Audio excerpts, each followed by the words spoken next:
In this video, we will be connecting the base and the cover of our toolbox by installing a hinge. Our toolbox will have a hinge running the entire length for connecting the cover to the base and allowing us to open and close it. The hinge consists of two pieces of metal with fingers and a pin running through the fingers. If we take a look at the back of the hinge, you can see what almost appears to be a line going down the length of the hinge at the base of each of the fingers. Each of these lines will be our reference lines for installing the hinge on our project. It is very important to recognize and identify these reference lines prior to installing it on your project.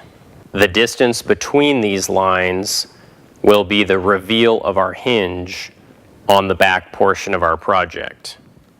The hinge will be installed along the back edge of our project. This is the edge that is opposite of that single hem that we put on the base. The single hem side is the front of our project. We want to focus on the back edge. The hinge will also be going on the inside of our project, not the outside. To lay out the hinge, again, I'm going to be basing my hinge location off of that reference line at the base of the fingers of each of those pieces of the hinge. If your hinge is sticking too far forward, you're going to run into problems with your toolbox not closing properly.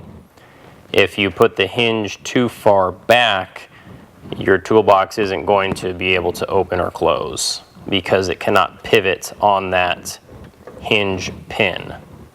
With the hinge positioned correctly, I'm going to be placing two clamps along the length of the hinge to help hold it in place.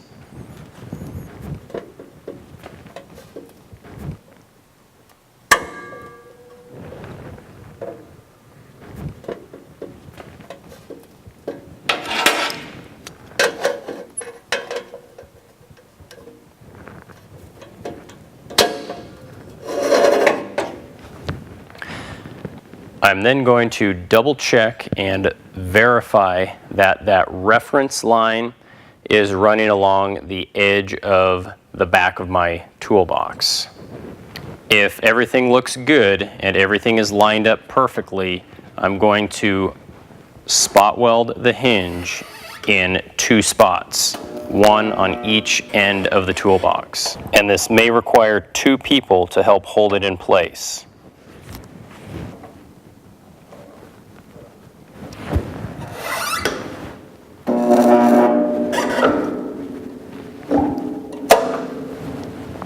After spot welding, you can remove the clamps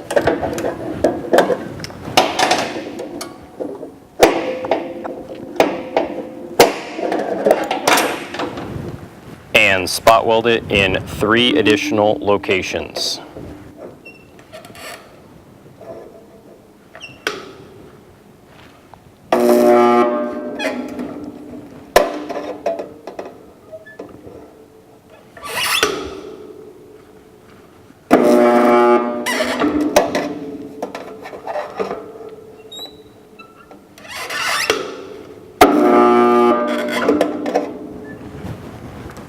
After spot welding, you will want to let the hinge cool for a few minutes before attempting to set up the cover for installation. After our spot welds have cooled, we are ready to set up for installation of the cover. When laying this out, we want the same amount of reveal on the hinge that we had when we installed it on the base. Additionally, you want to make sure that when it is closed, the cover fully is seated on the toolbox. You don't want to spot weld it clear over here. That cover needs to be centered around the toolbox. Following similar procedures as the base, we're going to clamp that in place.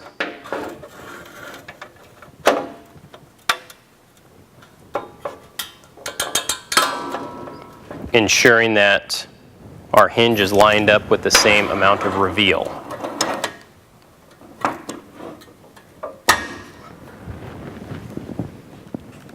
Now, before continuing, double check to make sure that the cover is centered on the base. Looking at the right side of my toolbox, I can see that my base is sitting slightly to the left of my cover, which could be okay because we want those little tabs to close around the outside of the base.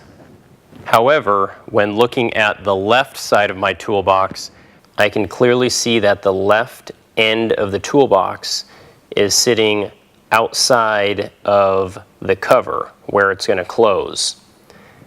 This lid is going to close and there will be a gap on the left side of my toolbox. I need to adjust the cover and split the difference between these so that there will not be a gap in that toolbox cover. It will close on top of and on the outside of both of those end pieces.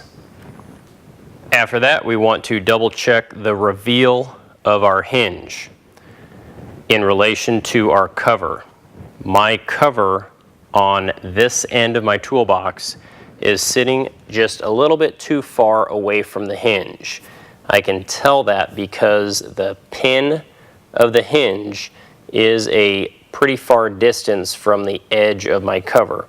I need to take the edge of my cover and slide it inward toward the hinge pin.